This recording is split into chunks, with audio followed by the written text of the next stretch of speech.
The text came 3 months before Hannah's wedding. My sister. My younger sister by 2 years, who'd always been the golden child, who'd always done everything right. And I was Marcus, the family disappointment who'd dropped out of law school after 1 semester. Marcus, I need to talk to you about the wedding, the text began. Professional. Clinical. Like she was firing an employee she'd never actually met. I was sitting in my chambers at the Ninth Circuit Court of Appeals, reviewing briefs for oral arguments scheduled the following week. The mahogany desk, the leather chair, the view of downtown San Francisco. None of it registered. I just stared at my phone. James's family is, well, they're important. His father is Judge Theodore Whitmore. Federal District Court. His mother sits on the boards of the Symphony and the Children's Hospital. This wedding is a significant social event. I could see where this was going. I'd seen it coming for years. I know this is difficult, but I think it's best if you don't attend. Mom and Dad agree. We can't risk you saying something inappropriate or, I don't know, showing up in one of those thrift store suits you wear. James's family is already concerned about our family's background. Our background. We grew up middle class in Sacramento. Dad was an accountant. Mom was a teacher. We weren't wealthy, but we weren't poor. We were comfortable. Normal. But Hannah had always wanted more. She'd gone to Stanford on scholarship, graduated summa cum laude, landed a position at a prestigious law firm in San Francisco. She'd clawed her way into rooms I'd never thought she'd reach. And she'd met James Whitmore III, associate at another firm, son of a federal judge, heir to old San Francisco money. I typed back, "Congratulations on your engagement. I understand. I hope you have a beautiful day." 3 minutes later Mom called. "Marcus, honey, you know we love you." "I know, Mom. It's just, this is Hannah's day. And James's family, they're very traditional. Very particular. Hannah's worked so hard to fit in with them. We can't have anything jeopardize that." "I understand. Do you? Because I need you to really understand. Judge Whitmore is one of the most respected federal judges in California. His wife, Catherine, is from one of the oldest families in the state. Their circles are, well, they're not used to people who," she trailed off, "who dropped out of law school." I finished.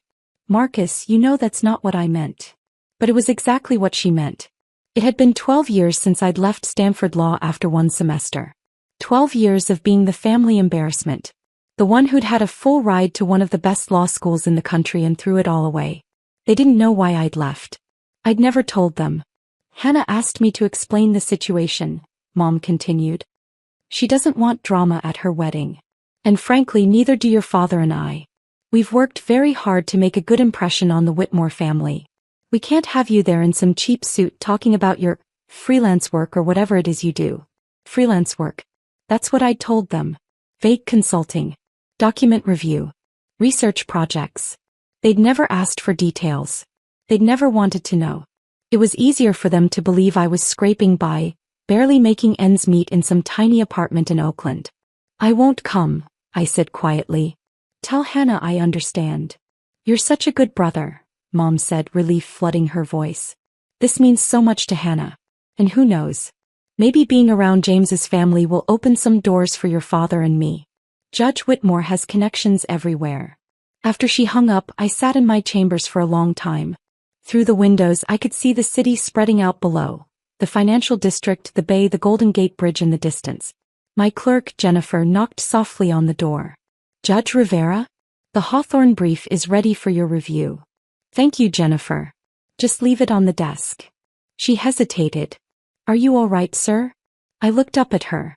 Jennifer was brilliant. Harvard Law, top of her class, clerking for me before she'd move on to clerk for a Supreme Court justice next year.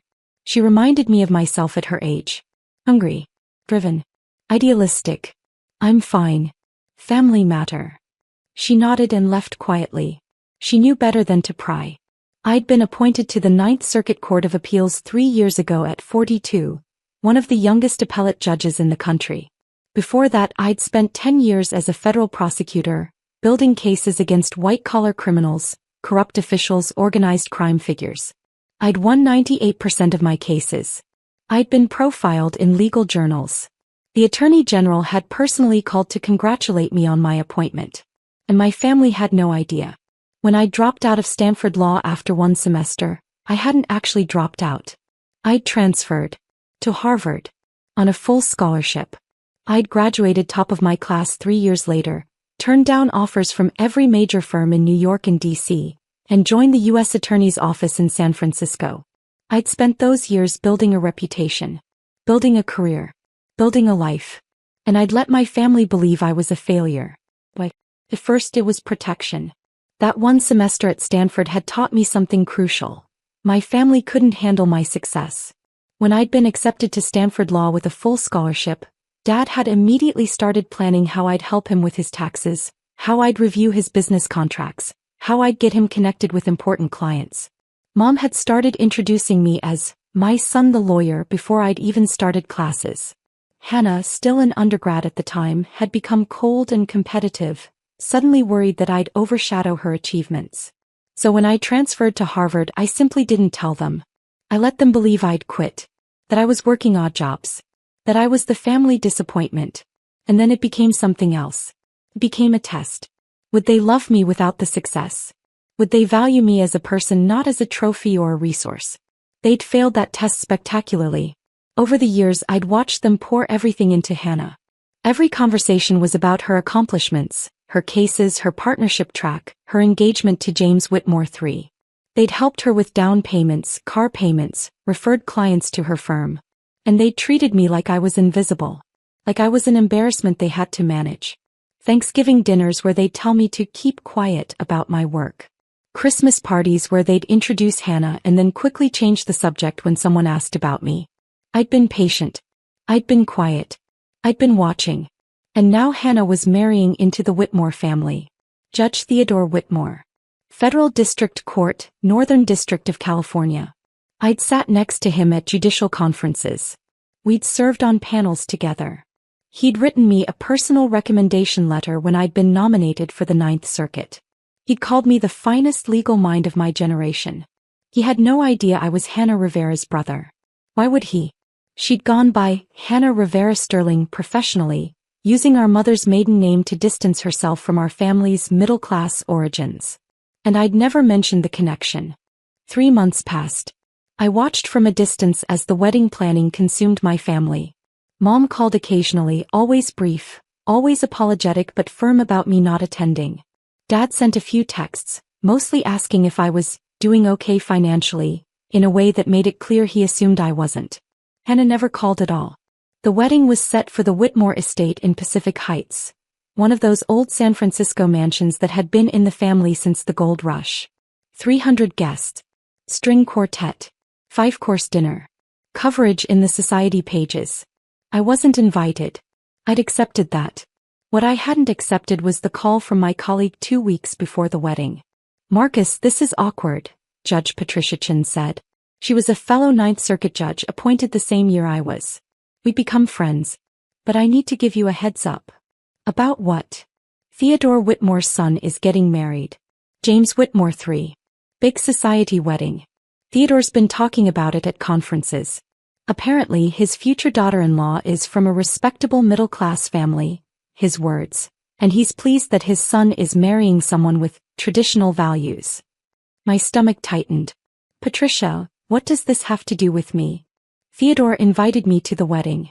Invited half the federal judiciary, actually. It's apparently the social event of the season. And Marcus." She paused. "The bride's name is Hannah Rivera Sterling. Is that your sister?" I closed my eyes. "Yes." "Does she know what you do?" "No." There was a long silence. "Marcus, this is going to come out. Every federal judge in Northern California will be at this wedding. You're one of the most respected jurists on the Ninth Circuit. People know you. Your picture was in the Chronicle last month when you wrote that opinion on environmental law. My family doesn't read the legal sections of newspapers. Your sister works at Morrison and Fisher. They're going to have partners there. Partners who've argued before you. Marcus, someone's going to recognize you." "I'm not going to the wedding, Patricia. I wasn't invited." Another pause. "You weren't invited to your own sister's wedding? It's complicated. Marcus, I've known you for 3 years. You're brilliant, fair, and one of the kindest people I've ever met. And your family doesn't know you're a federal appellate judge. They think I dropped out of law school and work freelance document review. I could almost hear her processing this. Patricia was brilliant. Stanford Law, clerk for Justice Ginsburg, 15 years as a civil rights attorney before her appointment. She'd seen a lot in her career. But this seemed to genuinely shock her. Why? She finally asked. Because I wanted to know if they'd love me without the title. Without the prestige. Without the connections. I laughed, but there was no humor in it. Turns out they don't. I'm sorry, Marcus. Don't be. I've known for years. This just confirms it. So you're really not going? I wasn't invited, Patricia. My mother explicitly told me not to come because I'd embarrass them in front of the Whitmore family. That's... She struggled for words. That's horrible. It is what it is. Theodore talks about you all the time, you know. Rivera's opinion on environmental standing was masterful. Rivera's oral argument skills are unmatched. Rivera's going to be on the Supreme Court someday. He has no idea his son is marrying your sister. And I'm not going to tell him. Marcus, you should come to the wedding. You were invited. I'm inviting you as my +1. You have every right to be there. I thought about it. The confrontation. The revelation. The look on Hannah's face, on my parents' faces when they realized who I was. What I was. It was tempting. God, it was tempting. I'll think about it, I told Patricia. I didn't have to think long. 2 days later, Mom called. Marcus, we need you to do something. What is it, Mom? Hannah needs someone to watch the house during the wedding. You know, make sure no one breaks in, water the plants, that sort of thing. Since you're not doing anything that day anyway. Since I wasn't doing anything. Since I had nothing better to do than be my successful sister's house sitter during her society wedding. We'll pay you, Dad added. He joined the call. $200. That should help with your rent. $200. I made $220,000 a year as a federal judge. I owned a 3-bedroom condo in Russian Hill worth $2.3 million. I had investments, savings, a pension that would pay me for life. And they wanted to pay me $200 to watch Hannah's house. Actually, I said slowly, I won't be available that day. I have a work commitment. Marcus, you can't blow this off, Mom said sharply. This is important. Hannah's counting on you. Hannah told me not to come to her wedding because I'd embarrass her. But now she's counting on me to watch her house. Don't be dramatic. You know what I mean. Your family. This is what family does. Then I'll see you at the wedding. There was a stunned silence. Marcus, we talked about this, Dad said. You're not invited. James's family. Judge Whitmore invited me, I said calmly. Or rather, Judge Chin invited me as her guest. I'll be there. You can't just show up. Hannah's voice cut in. She'd been listening the whole time. Marcus, this is my wedding. My day. You'll ruin everything. How would I ruin it, Hannah? By showing up in some cheap suit, by saying something stupid, by making James's family think we're trash. I supplied quietly. Is that the word you're looking for? I didn't say that. But you thought it. You all thought it. For 12 years you've thought it. Marcus, you dropped out of Stanford Law. Hannah said. You threw away a full scholarship. You work dead-end freelance jobs. You live in some tiny apartment. You drive a car that's 15 years old. What were we supposed to think? My car was indeed 15 years old. A 2011 Toyota Camry. Reliable. Practical. I'd bought it new during my first year as an AUSA and never saw the need to replace it. But in Hannah's world, the car you drove mattered more than the person driving it. I'm coming to the wedding, I repeated. Judge Chin invited me. If you have a problem with that, take it up with her. I hung up. My phone exploded with texts. Dead. Hannah. Even Hannah's maid of honor, my cousin Jessica, who apparently felt the need to weigh in on family drama that wasn't hers. I ignored them all. The day of the wedding arrived. I put on my best suit, a custom-tailored Tom Ford I'd bought for judicial conferences. Navy blue. Impeccably fitted. I looked good. I looked exactly like what I was. A successful federal appellate judge at the top of his career. I picked up Patricia in my 15-year-old Camry. She lived in No Valley, not far from my place. You ready for this? She asked as she slid into the passenger seat. Not even a little bit. You could still back out. We could grab dinner somewhere else. I shook my head. No. I've let them control the narrative for 12 years. It's time they knew the truth. The Whitmore estate was everything I'd imagined. Massive. Historic. Gardens that probably required a full-time staff. Valets-taking cars. String quartet playing on the lawn. Patricia and I walked up together. I could see the other judges arriving. Judge Morrison from the district court, Judge Yamaguchi from the Ninth Circuit, even Judge Bradford who'd been on the bench for 30 years. They all knew me. They all greeted me warmly. Rivera. Didn't know you'd be here, Judge Morrison said, shaking my hand. Judge Chin was kind enough to invite me. Well, Theodore will be thrilled. He's been praising that environmental standing opinion you wrote for months. We moved through the receiving line. I could see Hannah in the distance, resplendent in white, greeting guests with James at her side. I could see my parents, dressed in formal where that probably cost them more than they'd normally spend on clothes in a year, trying desperately to look like they belonged. They hadn't seen me yet. I stayed in the crowd, letting Patricia navigate us to our assigned table. Table 4. Right up front. Because we were sitting with the federal judges. Table 16 way in the back near the kitchen was where my parents were seated. With distant relatives and friends of friends. The filler guests. If they'd only known. The ceremony was beautiful. I'll give Hannah that. She'd always had exquisite taste. The venue, the flowers, the music. Everything was perfect. James looked proud. Judge Whitmore looked proud. My parents looked nervous, sitting in their distant seats, trying not to draw attention to themselves. And then came the reception. We were seated at our table when I saw Mom's face across the room. She'd spotted me.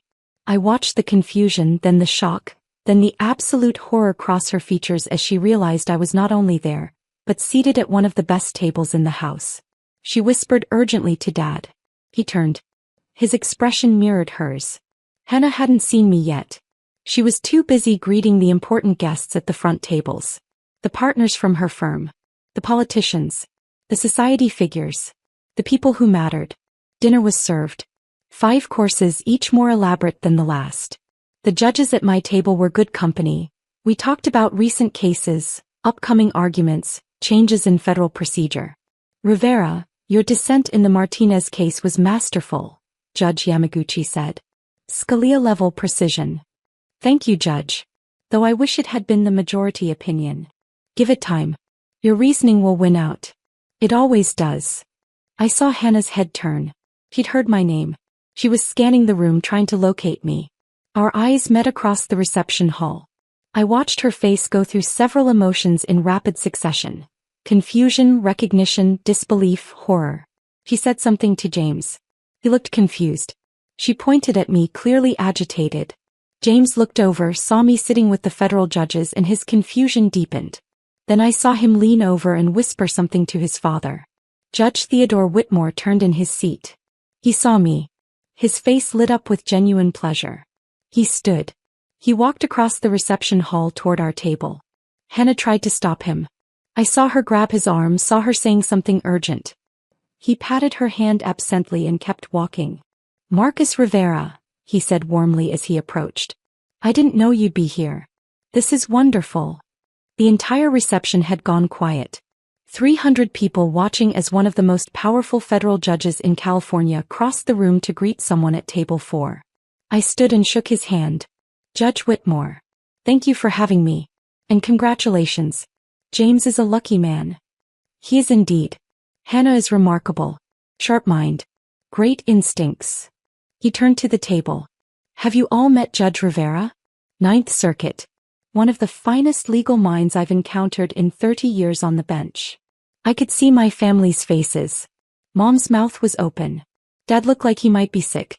Hannah had turned completely white. Actually, I said carefully, I should mention, Hannah is my sister. Theodore Whitmore stopped mid-sentence. He looked at me. Looked at Hannah. Looked back at me. Your sister? Hannah Rivera is your sister. Sir. Hannah Rivera Sterling, professionally. But yes. My younger sister. But. He was genuinely confused. She never mentioned. She talked about her family, but. He trailed off. Of course she'd never mention me. I was the embarrassment. The dropout. The failure she had to hide from her prestigious in-laws. It's complicated, I said quietly. Theodore's expression shifted. He was a smart man. A federal judge who'd spent 30 years reading between lines, spotting what wasn't said. He looked at Hannah, then at my parents in their distant table, then back at me. I see, he said slowly. And I could tell he did see. He saw exactly what had happened. Excuse me, I said.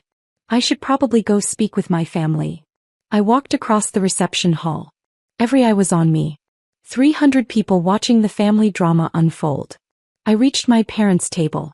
They were frozen, staring at me like I was a ghost. Mom. Dad. Marcus. Mom's voice was barely a whisper. What? How? You said you were a federal judge. Ninth Circuit Court of Appeals. I was appointed 3 years ago. But you dropped out of law school. I transferred to Harvard. Graduated top of my class. Spent 10 years as a federal prosecutor. Then I was appointed to the appellate court. Dad's face was red. Angry? Embarrassed? I couldn't tell. And you never told us? I did tell you. That first semester at Stanford, I told you I was transferring. You weren't listening. You were too busy being disappointed in me for quitting. So I stopped trying to explain. That was 12 years ago. Yes. 12 years of being treated like I was worthless. 12 years of being the family embarrassment. 12 years of watching you pour everything into Hannah while treating me like I didn't exist. We thought you needed tough love. Mom said. We thought you'd thrown your life away. So you punished me for it. For 12 years. And you never once asked if there might be more to the story. You never once considered that maybe, just maybe, you didn't have all the facts. Hannah appeared at my shoulder. Her face was blotchy, her eyes wet. Marcus, please. Don't do this here. Don't ruin my wedding. I turned to look at her. My brilliant, ambitious, ruthless little sister. Ruin your wedding? Hannah, I was invited here by Judge Chin. I've been sitting with federal judges having perfectly pleasant conversations about case law and legal procedure. I'm not the one making a scene. You should have told me. You should have told us. Why? So you could use my connections? So you could brag about having a federal judge in the family? So you could leverage my position the same way you're leveraging James's family. She flinched like I'd slapped her. I wanted to know if you'd love me without the title, I said quietly. If you'd value me as a person, as your brother, without the prestige or the connections or the money. And you couldn't. You didn't. You've treated me like garbage for 12 years because you thought I was beneath you. We didn't, Mom started. You told me not to come to my sister's wedding because I'd embarrass you. You offered me $200 to watch Hannah's house like I was the hired help. You've spent 12 years making sure I knew exactly how little I mattered to you. If we'd known, Dad began. If you'd known I was successful, you would have treated me differently. I understand that. But don't you see? That's exactly the problem. Your love, your respect, your attention, it's all conditional. It's all based on what I can do for you, what status I can bring to the family, what doors I can open. Theodore Whitmore had followed me. He stood a few feet away watching. His face was grave. James, he called to his son. Come here, please. James hurried over, confused and worried. Son, did you know Hannah's brother was Judge Marcus Rivera? Ninth Circuit Court of Appeals. James shook his head. She said her brother dropped out of law school. That he did freelance work. She seemed embarrassed to talk about him. Theodore nodded slowly. I see. He turned to Hannah. You were embarrassed by your brother? By one of the most respected federal appellate judges in the country? By a man I've personally called one of the finest legal minds of his generation. Hannah couldn't speak. She just stood there, tears running down her face. Judge Whitmore, I said quietly, this is between me and my family. I apologize for disrupting your son's wedding. Marcus, may I call you Marcus? Judge Rivera seems too formal for family occasions. I nodded. Marcus, you've disrupted nothing. You were invited here by Judge Chin. You've been a perfect guest. Your family, however. He looked at my parents, at Hannah. Your family has some explaining to do. He gestured to one of the staff. Please escort Mr. and Mrs. Rivera and their daughter to the library. I think we need to have a conversation. Theodore, we don't need to, Hannah started.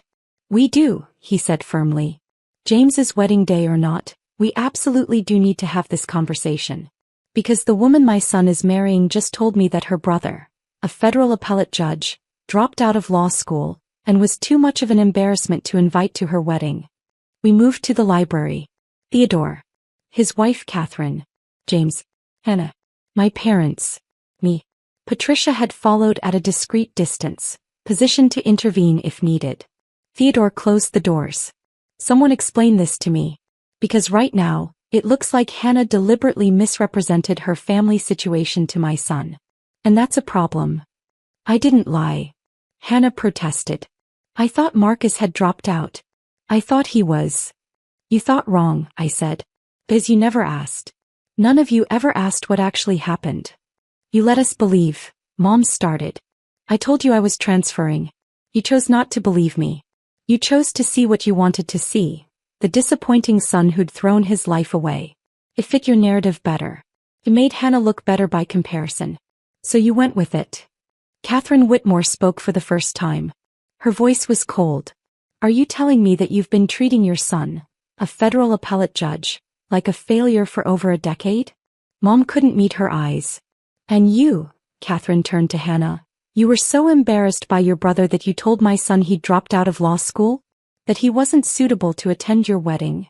Mrs. Whitmore, Hannah's voice broke. I didn't know. I really didn't know. Did you ask?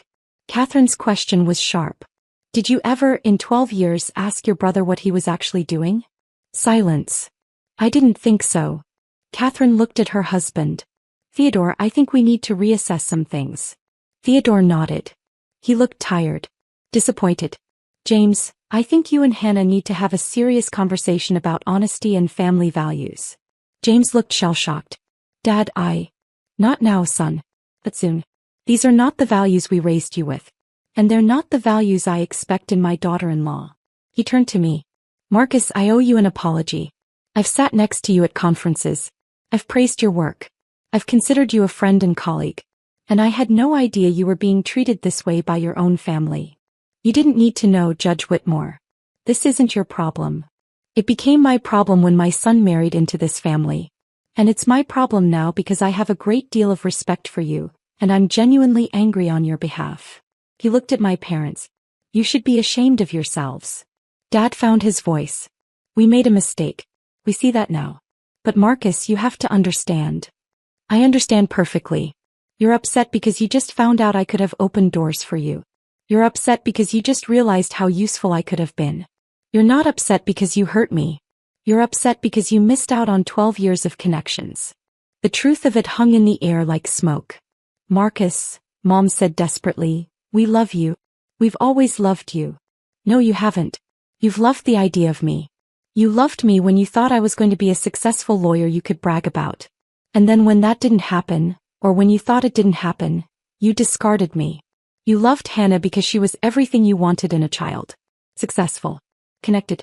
Upwardly mobile. I was just the reminder of failure. That's not fair, Hannah started. Fair? You told me not to come to your wedding, Hannah. You told me I'd embarrass you. You offered to pay me $200 to watch your house because you thought I was poor and desperate. And now you're upset because it turns out I'm more successful than you are. She flinched. It's not a competition. It's always been a competition. You made it one. Every family dinner, every holiday, every conversation, you made sure everyone knew how well you were doing and how poorly I was doing. You made sure everyone knew you were the success and I was the failure. Theodore cleared his throat. I think this is a conversation you all need to have privately. But I want to be very clear. James, your wedding day aside, this situation is troubling. Hannah, if you want to be part of this family, you need to address how you've treated your brother. I didn't know. Hannah said again, tears streaming down her face. You chose not to know, Catherine said coldly. There's a difference. We left the library. The reception was continuing, but the mood had shifted. Everyone knew something had happened.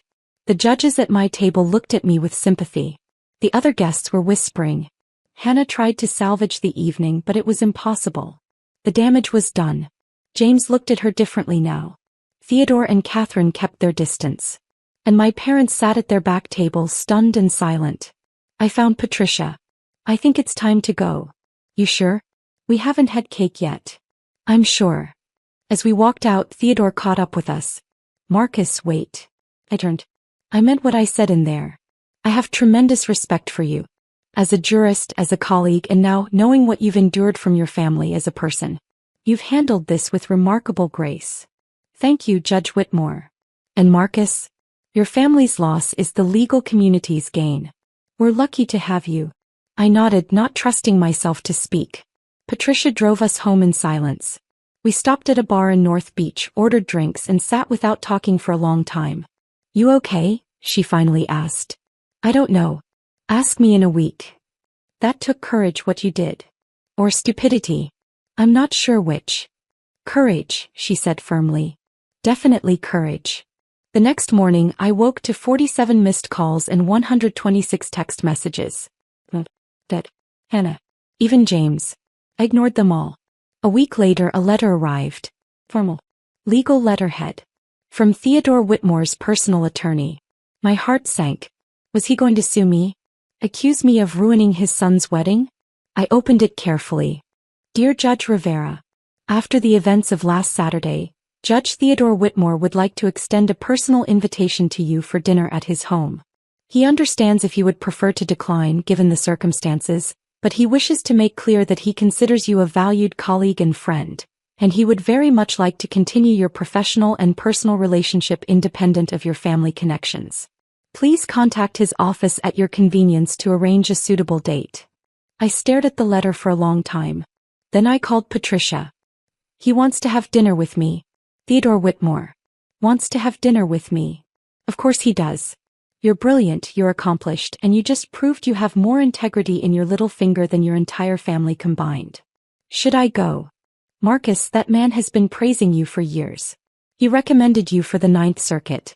He's not inviting you because you're Hannah's brother. He's inviting you because you're Marcus Rivera. Take the meeting. I did. 3 weeks later, I had dinner at the Whitmore estate. Theodore. Catherine. James. No Hannah. No my parents. We talked about law, about upcoming cases, about the challenges facing the federal judiciary. It was professional, respectful, pleasant. At the end of the evening as I was leaving, Theodore walked me to the door. Marcus, I need to tell you something. Hannah and James are in marriage counseling. I stopped. I'm sorry. I never meant. Don't apologize. They need it. What happened at the wedding?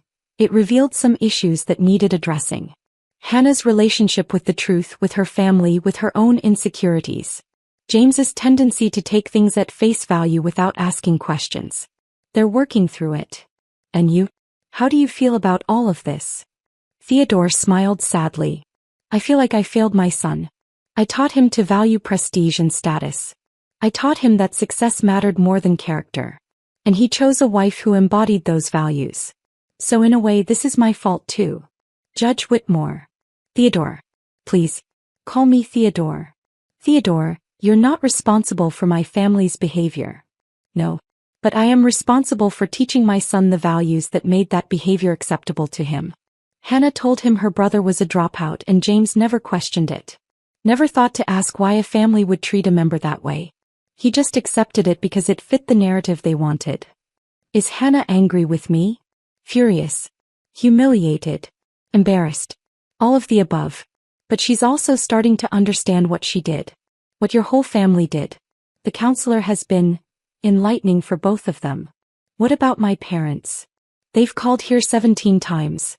Catherine refuses to take their calls. I've spoken to your mother twice. She wants me to convince you to forgive and forget. She thinks this is all a misunderstanding that can be smoothed over. Of course she does. Marcus, I'm not going to tell you what to do. But I will tell you this. You don't owe them anything. Not forgiveness. Not reconciliation. Not even acknowledgement. What they did to you is cruel. Systematic. Sustained over 12 years. That's not a misunderstanding. That's a choice.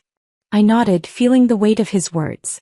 But, he continued, if you do choose to reconcile, do it on your terms. Not theirs. Don't let them rewrite history. Don't let them pretend this was all just a mistake. Make them own what they did. 6 months passed.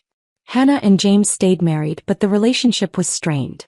I heard through the grapevine that Hannah had been passed over for partner at her firm. Apparently her managing partner had been at the wedding and witnessed the entire debacle. Reputation mattered in big law and Hannah's had taken a hit. My parents tried everything to get me to talk to them. They showed up at my condo. Security turned them away. They sent letters, I returned them unopened. They tried to go through Theodore, he refused to facilitate.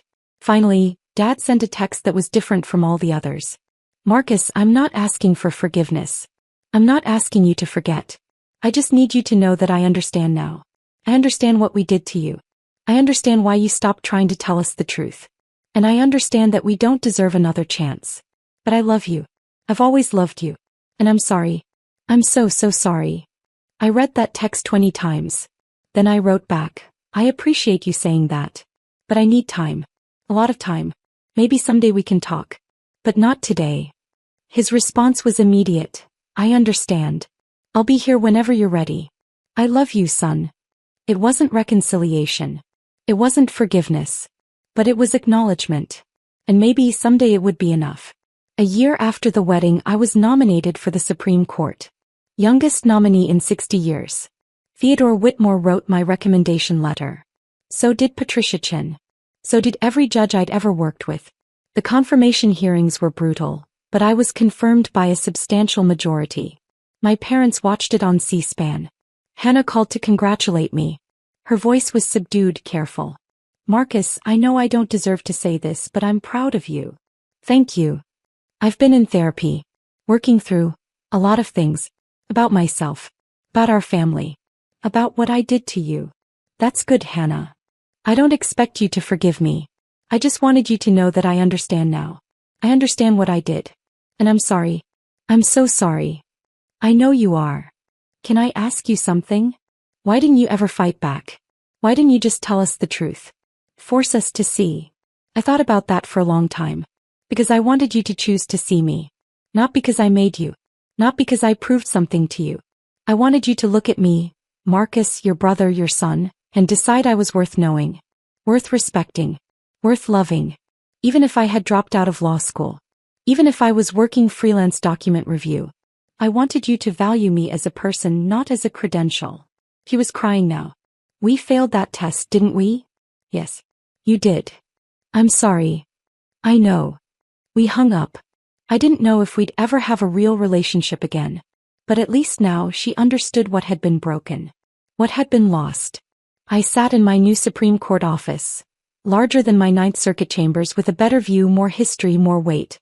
I thought about that terrified 22-year-old who'd left Stanford Law after one semester because his family's expectations were suffocating him.